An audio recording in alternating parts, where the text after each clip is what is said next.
Hello, আসসালামু আলাইকুম। সবাই কেমন আছেন? আলহামদুলিল্লাহ আমি ভালো আছি। আজকে আবারও একটি রেসিপি নিয়ে আসলাম আপনাদের মাঝে। মাংস খেতে খেতে আর ইচ্ছে হচ্ছে না, এর জন্য আজকে রান্না করছি লইটা শুটকি। লইটা শুটকি দিয়ে ডাঁটা, আলু আর কাঁঠালের বিচি দিয়ে আজকে লইটা শুটকি রান্না করব। সাথে নিয়ে নিয়েছি রসুন কুচি আর কাঁচামরিচ। এই তো আজকে রান্না করছি শুটকি ভুনা, লইটা শুটকি ভুনা। এখন চলে যাই মূল রেসিপিতে।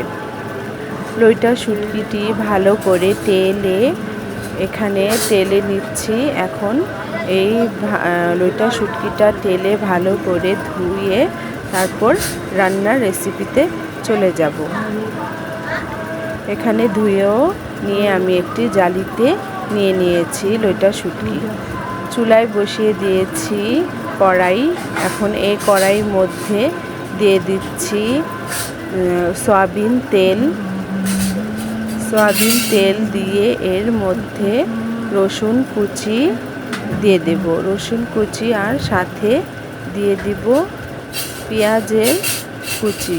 এই দুই রসুন আর পেঁয়াজ কুচি আমি ভালো করে ভেজে তারপরে এর মধ্যে এক এক করে মশলাপাতি দিয়ে দেব।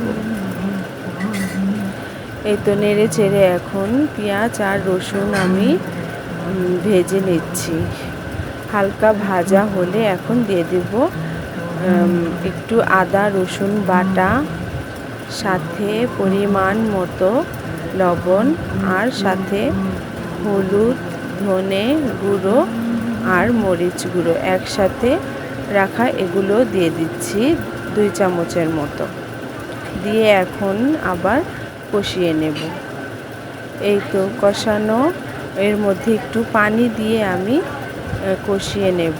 এই তো কষানো হয়ে গেছে, তেল উঠে গেছে। এই তেলের মধ্যে দিয়ে দিচ্ছি লইটা শুটকিটি এখন আমি ভাজা করে কষিয়ে নেব ভালো করে। যত এই শুটকিটা ভাজা করে কষিয়ে নেবেন, শুটকি ভুনাটা খেতেও বেশ ভালো লাগবে। এখন দেখতেই পাচ্ছেন আমি কেমন ভাজা করেছি, কড়াইতে লেগে যাচ্ছে। এই পর্যায়ে এখন দিয়ে দেব ডাঁটা আলুগুলো। এখন এই ডাঁটা আলুগুলো আমি আবার এই সব কষানোর সাথে কষিয়ে নেব, লইটা শুটকির সাথে কষিয়ে নেব।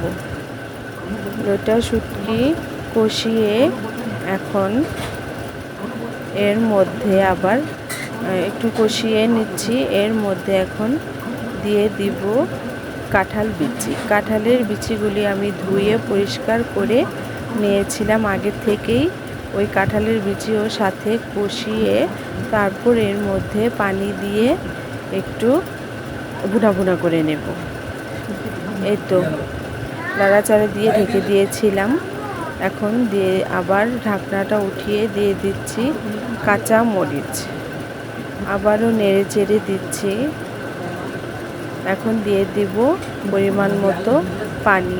এই পানির মধ্যে আমি অর্ধেকটা তো সিদ্ধ হয়ে এসেছেই, আর অর্ধেকটা এ পানির মধ্যেই আমার আলু আর ডাঁটা সিদ্ধ হয়ে যাবে। এখন নেড়ে চেড়ে এখন আমি ঢেকে দেব। এই তো আবারও ঢাকনাটা উঠিয়ে দেখছি অর্ধেকটা পানি প্রায় শুকিয়ে গেছে। আমি আরেকটু পানিটা শুকাবো। এই পর্যায়ে আবারও নেড়ে চেড়ে দিচ্ছি, আর লবণটাও ঠিকঠাক হয়েছে দেখেছি।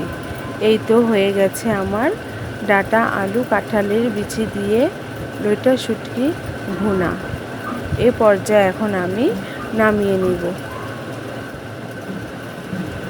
এই ভিডিওটা আপনাদের জন্য যদি আমার শুটকি ভুনাটা ভালো লেগে থাকে তাহলে অবশ্যই লাইক কমেন্ট শেয়ার করবেন।